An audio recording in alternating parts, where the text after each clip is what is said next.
Hi guys, Bor here with another Path of Exile 2 video. In this one I will be showcasing my monk build. Mostly we'll be talking about tips how to level up your monk. This is not fully min-max build, it's mostly my experience and stuff I learned while playing. So there may be still room for some improvements and maybe some hidden combos we still didn't figure out as community there. Overall, the thing with monk is you start early, very slow. You basically play Dark Souls version of Path of Exile 2. But then, once you hit the higher level, get some Spirit Reservation gems, you are just a killing machine and nothing stands in your way. So you should be seeing gameplay right now. There are a few ways you can actually build this monk. Right now, I'm experimenting with Custom Freeze and Comet because it looks extremely fun. But you can also go Herald of Ice and maybe another reservation skill. There are also a few options there, and I will talk about this when I will be talking about skills section of this guide.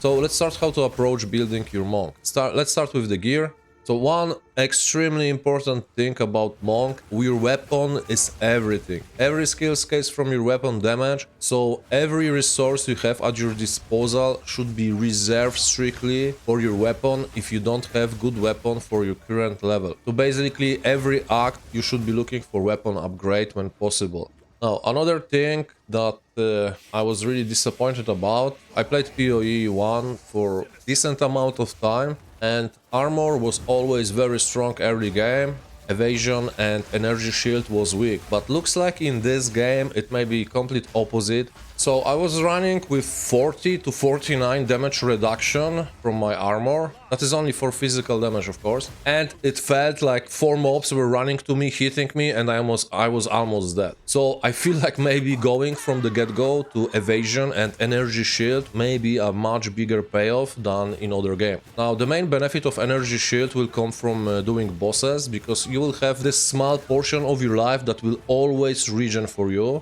And bossing when you start this game and don't know anything is quite challenging, so you will run out of your life flask charges probably very fast there. So having energy shield will be great. But the second thing you can actually go for is looking for flask with charges generation every second. The early ones will be 0.1, I believe. I know later you can get 0.2 charges per second, and currently I'm getting 0.25 charges per second. But you can also get this on the skill tree node, which I will talk about in a second. Another important thing will be if you get mana on hit and life on hit on any piece of gear, that is very good gear, and consider maybe using that. That will be probably the strongest recovery option you will have for a very long time in the game.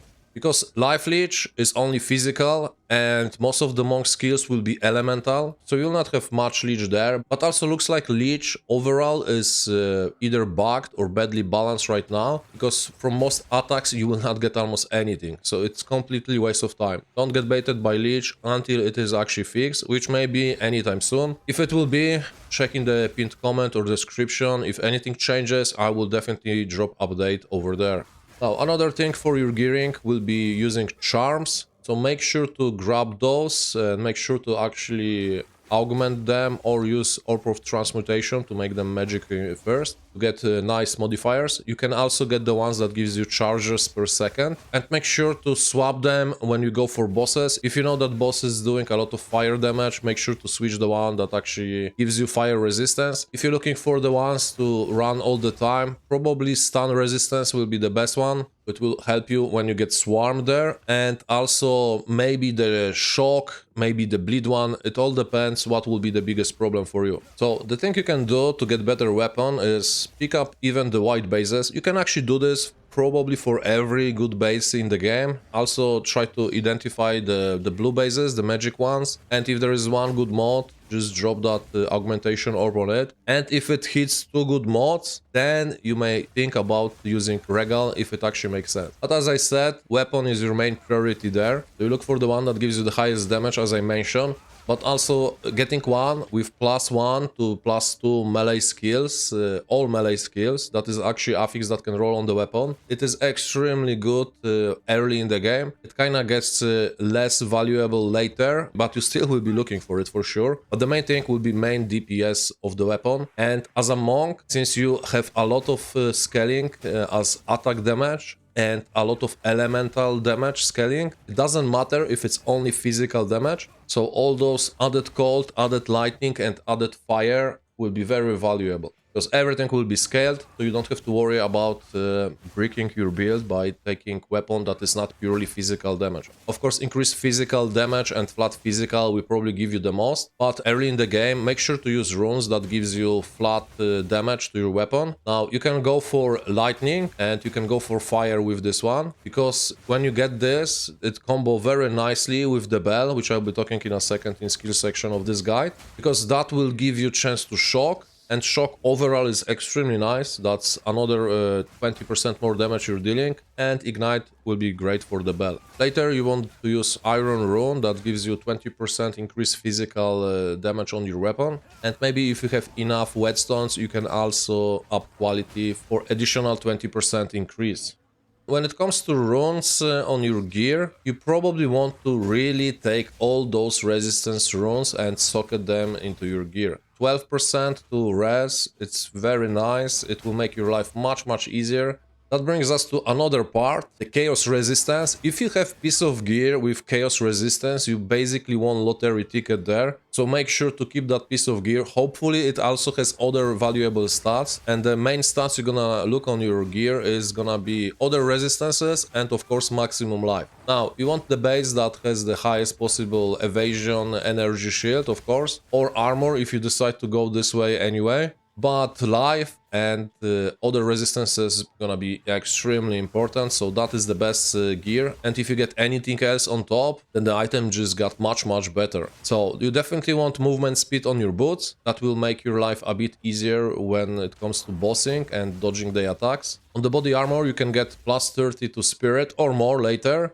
And if you actually get body armor with this, you will be able to power spike a bit, because some of the reservation skills are pretty valuable for you. You're gonna get some basic spirit for just doing the campaign. You will be able to get plus 100 to spirit when you clear both difficulties of the campaign. But as you go on, being on 30 and then getting extra 30 from the armor will let you use another reservation skill. 30 spirit will be reserved for our power charge generation. So if you get extra 30, you can get Herald of Ice, for instance, or maybe increase your evasion with Wind Dancer.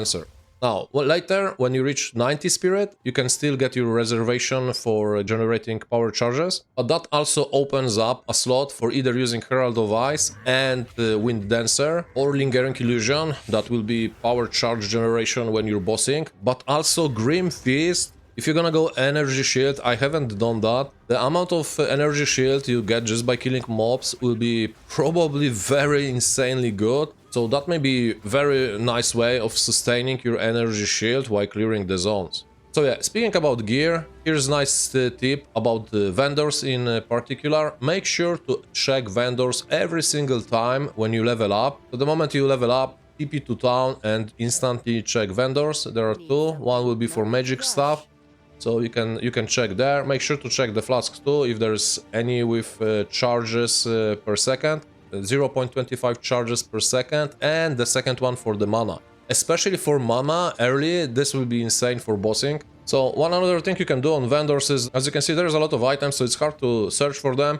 You should definitely hover over your weapon and see the rolls, even if it's blue or white base, that is better, as I mentioned. So this is a good base, 40% increase attack speed, so just buy this and drop the augmentation orb. If it hits something nice, then just regal this, and if it's good, then craft with exalted orbs to get extra affixes there. Make sure to drop the sockets there and put some runes for extra damage. Alright, so the gearing is done. Let's talk about the skill tree and what can you do to make your life easier. So this is my current skill tree, level 61 as I mentioned, and I just started going full YOLO here. Increase skill speed, which is cast speed and attack speed. Also looks like work rate speed in this case. And we get some early increased damage and increased attack and cast speed again, plus some stats. Then I went for life recovery here, but you may maybe go for increased evasion rating, because this one early will not be insanely crazy.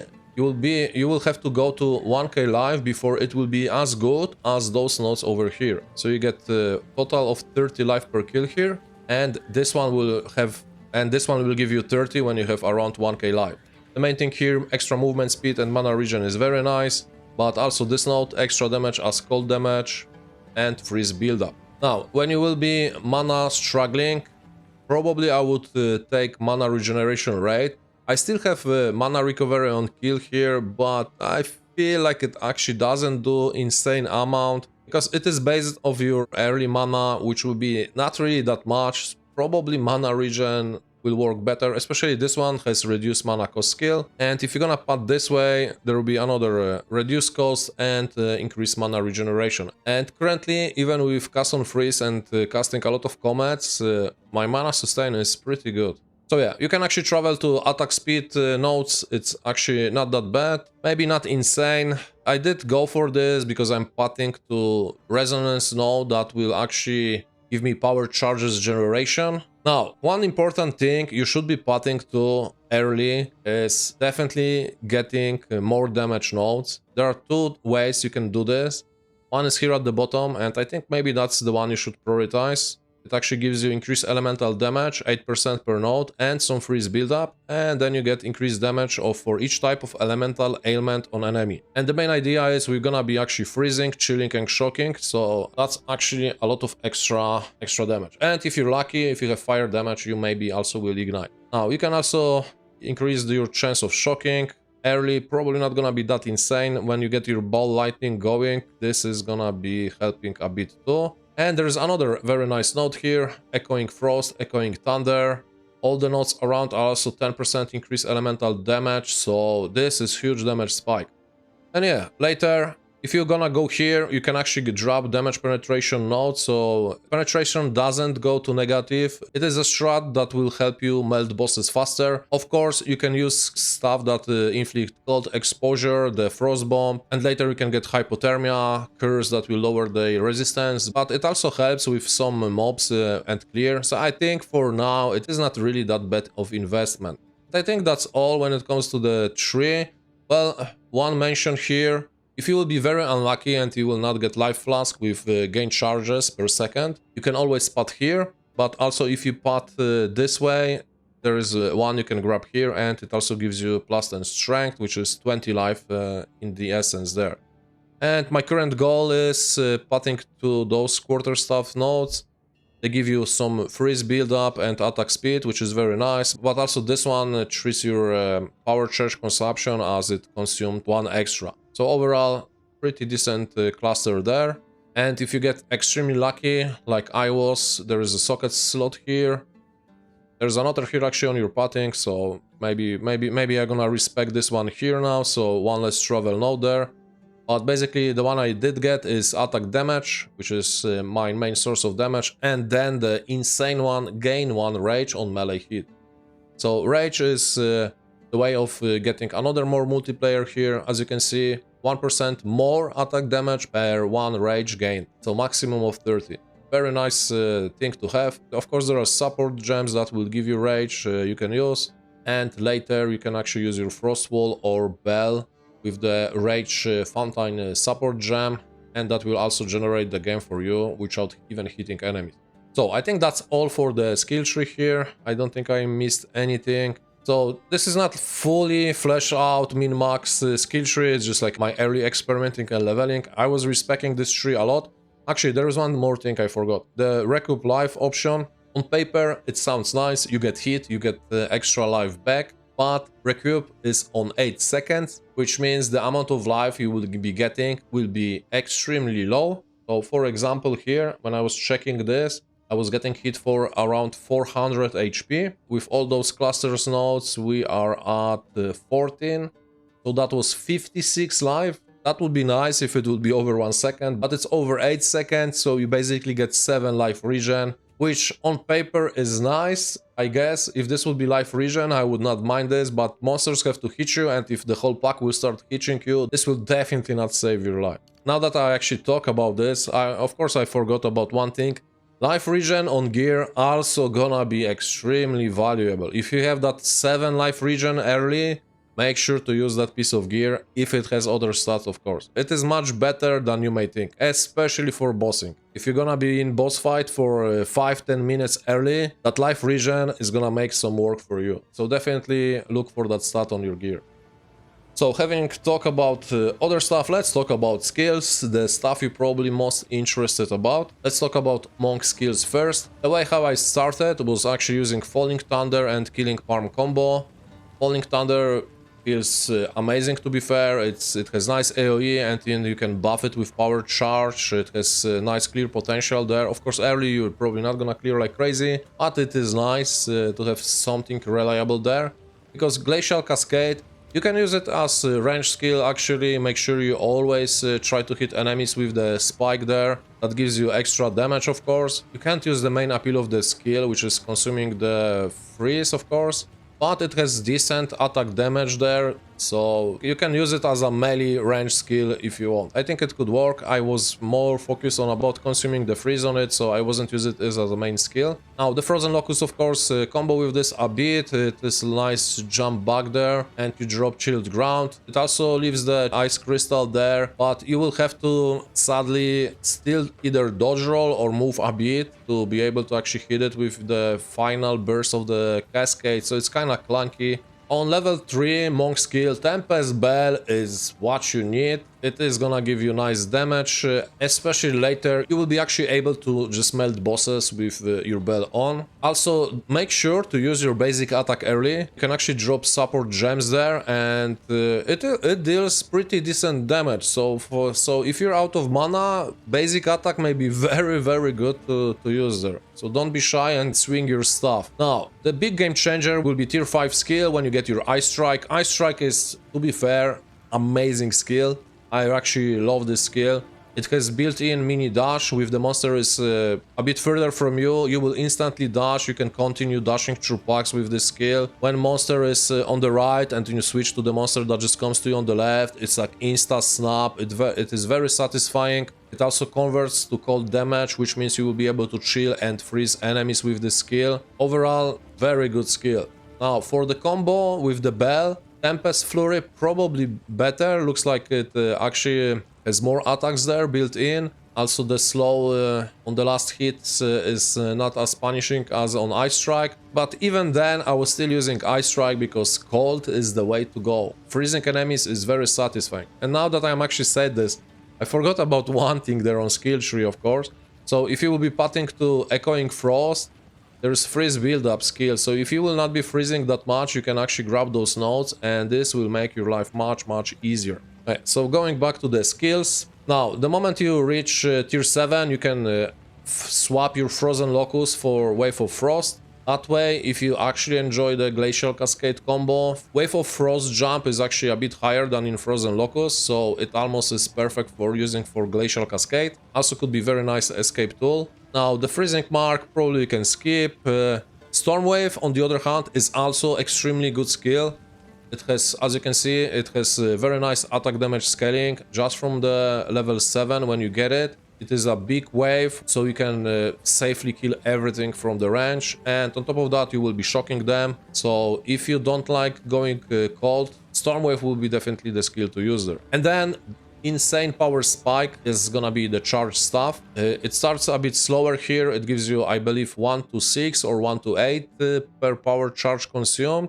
And yeah, when I'm using my Ice Strike, it feels like I'm not hitting that well. When I drop the charge stuff on it, it feels amazing. Also, you look like a freaking Jedi while using this skill, so just for the visuals, it's probably worth using. Then we get the Hand of Chayula, which will be very good later. We'll be able to inflict marks and curses. So you could be pairing this with Freezing Mark early and Hypothermia, which is minus cold resistance for the monster. It is very nice to use and apply. That's bossing skill. You will not be using this for clearing, of course. Later, when you have enough crit, you can actually go for Sniper's Mark, which will give you extra crit damage. Now, another huge power spike will be Shattering Palm here. It is amazing skill. I'm using it right now. My combo is actually dashing to mobs with Shattering Palm. It leaves that debuff on them when they get killed or dealt enough damage. Everything explodes. So it's basically like Herald of Ice, but it doesn't reserve your spirit. And then I don't really care about anything else here. So I talk about all the skills. I forgot about one here. It's the Vaulting Impact. and it was my traversal skill. Mostly, if I would get surrounded early, it is a lip slam, you go into the air, so you can jump over packs of mobs, and it can save your life sometimes, so it is worth considering taking this skill. When it comes to the other gems, let's quickly look here if there's anything that you may be using early. Frostballs are actually not bad if you don't have a reliable way of chilling. You can pair this up with more projectiles support gems, so you have 3 frost orbs getting maybe faster projectiles too if it's go too slow. It leaves chilled ground as it moves, so it will slow all the enemies there. And then later, Cold Snap is alternative to Glacial Cascade if you hate positioning yourself or you're not using the Glacial as your main skill. Now on tier 7 is the moment when we unlock the hypothermia, as I mentioned before, minus 34. Well, I think it starts with minus 30 or something like that, which is still very good. So if you will be running this setup, you may remove the cold penetration. I'm still using it because I don't have to cast this on normal mobs or magic mobs when they have the resistance. Sniper's Mark, as I mentioned later, penetration may not be necessary with this. And that's about it for this tier. Actually, I think I missed somewhere here Frost Bomb. Yeah, of course. Level 1. Frost Bomb is actually quite good. It gives you cold exposure, which is minus 20 to elemental resistance. So using Frostbomb, very good in this build if you focus on cold as I am. Ice Nova could be also a nice option of freezing. You can pair this with Spell Echo or even maybe Unleash. If you get surrounded often, this should freeze everybody if Ice Strike is not doing its job. So on tier 9, we're gonna get access to Frost Wall, which is also very nice. If you enjoyed Glacial Cascade, this will be very nice combo. I also dropped video about Frost Wall when I explain a bit more combos there. But yeah, basically you can drop Frost Wall to block mobs, and you can do this from range, so your Glacial Cascade will be in range. Then you can just explode the ice crystals it leaves for extra added damage. That is gonna be very smooth gameplay. If you want more details about this, make sure to check my Frost Wall video. I explained there everything about the skill. Now, tier 11, Ball Lightning is gonna be very nice damage spike for you. Actual reliable way of getting shock. You can get lucky with charged stuff, of course, it adds lightning damage, so it has chance to shock. But Ball Lightning will be actually quite insane. I'm putting slower projectiles on Ball Lightning, so I drop the bell, I cast Ball Lightning, and then I start swinging with my Ice Strike. Ball Lightning hits the bell a few times, so that's extra free damage there, and the bosses usually melt like crazy. Now, the tier 13, Eye of Winter, probably gonna be nice. I may use it for something. Basically, the critical weakness that this skill applies looks very compelling. It gives you 0.5% to critical hit chance. That is your base critical hit chance, if I understand the skill correctly, which means it gives you insane scaling. Even if it adds just as a flat 10% critical hit chance with 20 stacks, I don't think it's really bad. The main thing about this one is it's gonna be probably hard to proc this on bosses. Maybe if my shock chance will be very good, then I will put Eye of Winter into that meta gem. So that way for bossing I will have a very reliable way to create later. And yeah, and of course, Temporal Chains as a curse, very nice. Enemies being slower, which means that gives you much more time to do your full combo of Shattering Palm and then Ice Striking to start exploding everything. So yeah, that's all for the basic skill overview here. Let's talk about Reservation Skills here.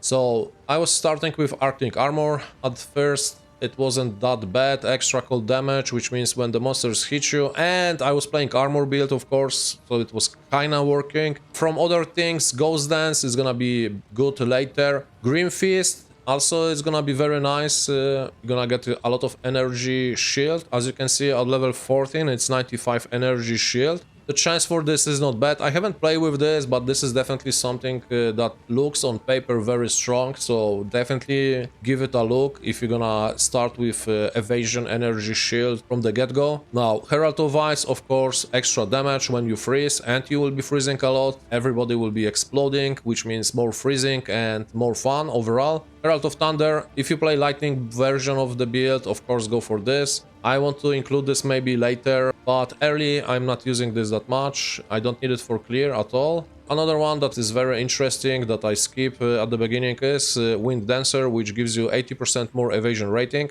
And right now for my build it gives me around 15 evasion, which is pretty decent. But the moment when you need the power charges, the first 30 spirits gonna go to Combat Frenzy. The combo here is when you freeze, we get a Frenzy charge. And then the notable on the tree, the Resonance, when you gain Frenzy charge, you get the power charge instead. And this will be the skill that will fit our charge stuff. So that one will be mandatory. And then with extra spirit, as I mentioned, you can use any of those skills here, or even later. Lingering Illusion will be quite decent for bossing.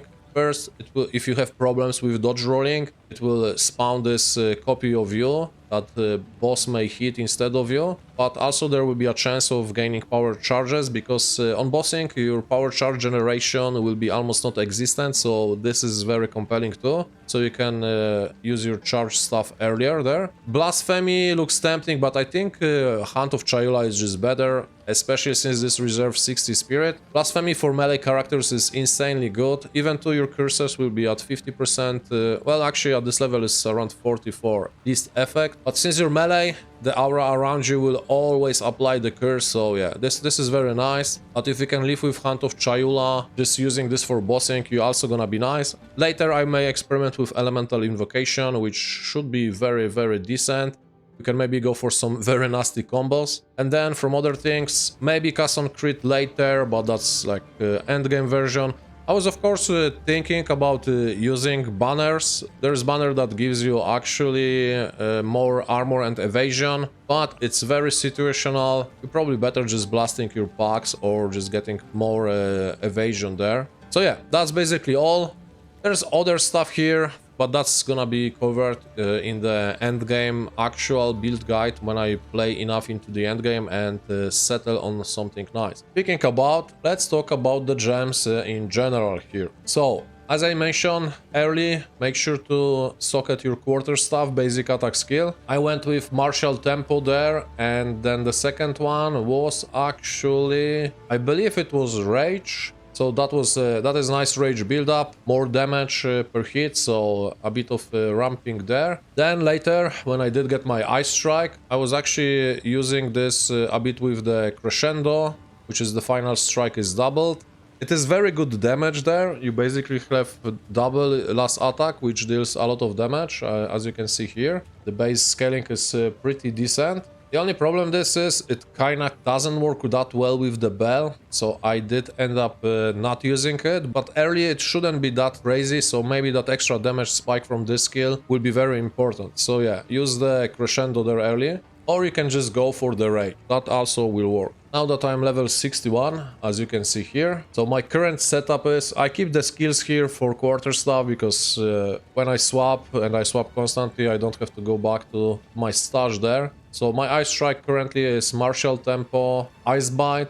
So basically when I freeze enemy, every attack gains 30% of damage as cold damage, which is insane. I felt it's very nice for ice bite. Of course your beginning swings until you freeze will be hitting like wet noodle. But we have the charge stuff for that, more in a second about this. And then tier 2 support gem, close combat felt very nice. But you can probably put here anything else and it will work nicely. Any damaging skills here, compared with martial tempo, attack speed is very, very strong on this skill, so I would probably always have this. The rest is up for you.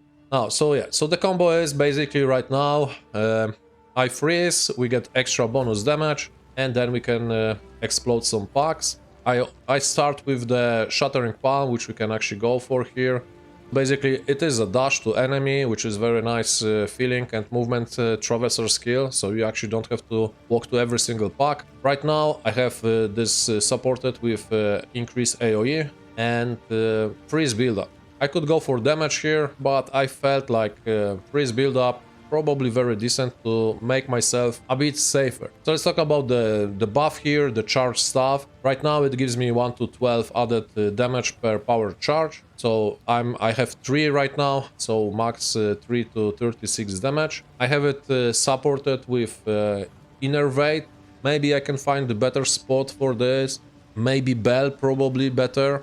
But right now I kinda gamba with this a bit. So basically when I have this buff active, it shoots projectiles, and if I killed shock enemy, we're gonna get this buff. It doesn't happen often, but it happened. So you may actually switch this for something else if you feel like. Big game changer is definitely perpetual charge, because how limited is your power charge generation in this variant of my monk build. This often, when you activate the skill, will not consume the charge, so you can power up again, getting more damage and more duration, and then sometimes it doesn't consume again, right? It's 35%, so you can get fully stacked charge stuff just with this skill, which feels very, very good.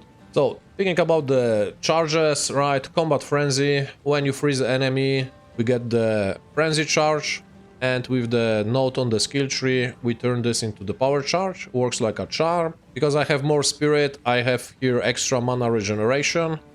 You can also go with the Vitality, which gives you 1% life regen for 20 spirits, so it's more costly. And this is also very nice, 50% chance to grant additional charge, combo very well with the perpetual charge. You basically have charges for days there, and you don't have to worry about them, at least for clearing. Now, the big damage dealer here is Tempest Bell. This is the skill that just melts bosses like crazy, and the reason why is the shockwave portion here. As you can see, attack damage from shockwave, it goes from your weapon, of course. It's pretty decent, and it's like big AoE around. But it also deals 30% more damage per element on the bell. And as you can see, it's chilling and freezing. This is what we want, right? But then shock also adds to this, and ignite on top of that. That's why having some way of inflicting fire damage anywhere, you can get it on ring, maybe on the weapon, will give you that chance. It will not be high chance, but it will be there. It's mainly bossing skill for me right now, so I don't care about less area of effect. Early when you start, you want to drop here other damaging gem, because you will probably be using Bell a lot for clearing. Now one skill you can consider here early will be maybe the Hourglass. If I have it somewhere here, there it is. It gives you 40% more damage, but you have the Bell on 10-second cooldown. But don't worry, you will not be proccing the Bell enough. So the base duration of the Bell is, I believe, 6 seconds. So basically we'll have to wait 4 seconds for the bell to recharge, because the cooldown starts right away when you drop the bell. Other support I have right now is more weapon elemental damage. I believe this is the tier 2 support gem. And another one, 12% more elemental damage for each skill used recently of different elemental type. So that's 24 for me, because I don't have fire skills on my build. You may maybe exchange this for anything else, but for Bell, I feel like this is a perfect skill, because my combo is dropping the Bell, dropping Ball Lightning, and then starting hitting with Ice Strike. Thinking about Ball Lightning is insanely for our shock chance, 750% more chance to shock, very good. Now the early combo, you want less projectile speed for this, and the second one will be actually Arcane Tempo, which is more cast speed, so you don't spend enough time there. You can maybe double cast Ball Lightning in that case. Going for multiple projectiles in the scatter shot, it will make the skill feel very bad to use. You gain 2 additional projectiles, of course, but from my limited testing, it looks like it doesn't matter that you have 3 balls there flying over the bell. Only one of the balls will hit them. As you can see in the description here, hit enemies in range every 0.2 seconds. So I felt like I didn't need it. If it will turn out that I was actually wrong about this one, then definitely use Scatter Shot, because that's insane damage increase for you. And pair it with Arcane Tempo, most likely, because attack speed will feel terrible otherwise. Alright, so the Hunt of Chayula here, mainly for bossing. I apply Freezing Mark for now, later this will be Sniper Mark. And I'm using Hypothermia for extra damage. Later, if surviving will be more important, maybe Blasphemy and Temporal Chains will be my way to go. For now, this works nice, just for bossing, of course, right? And what else? Frost Wall, as I mentioned, you can use the Fountain gems on this. One gives you 2% life regen, second one it's 40 mana regen, which is extremely nice. You can use them both as tier 1, but now I have tier 2 gem here, and I have my Font of Rage, and it gives me 2 rage regen per second when I stand to the wall. Yeah, I think that is mostly all. I have custom freeze, of course, here. My setup with custom freeze is Comet with spell echo, so that is double the Comet there. And as you can see, you don't have any damage penalty for spell echo. What you get instead is 30% more area for the second spell, which covers much bigger terrain there. So pretty nice of extra damage and freezing those pesky range monsters far away from you. And I was thinking maybe I will commit all the way to custom freeze and meta skill gems, so I just get third slot here and we're getting more spell damage. When it comes to getting your extra slots here, priority is gonna be Tempest Bell, because that skill just melt bosses, as you could see in the preview videos there, and probably getting for Ice Strike. If I would have to go for the third skill right now, probably Shattering Palm for extra damage or Charged Staff would be my priority, of course. I went for Ball Lightning just to experiment a bit there. This is not a bad idea too, right? We have the extra shock, but not as insanely strong, I would say. My reservation right now, you can see I have 147 spirit. That's because I have insane, well, kinda good chess piece that gives me 47 spirit. The defenses on it could be better, more life, but it is good enough. I will not complain about this. So 30 is for Combat Frenzy, of course, Custom Freeze, and then I decide I need Wind Dancer. And what I'm actually doing is I use Wind Dancer when clearing zones, and when I'm on the boss, I'm actually just swapping this to Lingering Illusion. So I can get my power charge generation that way. And that is basically the build. So yeah, that was basically it. I think video is a bit longer than I was hoping for, so sorry for that. I was trying to give you as much information as possible. I hope it will make your playthrough as a monk, if you venture into the melee, quotation marks, melee territory, a much easier experience. If it was helpful, consider liking and subscribing to my channel to see more videos in the future. And I will catch you in the next one.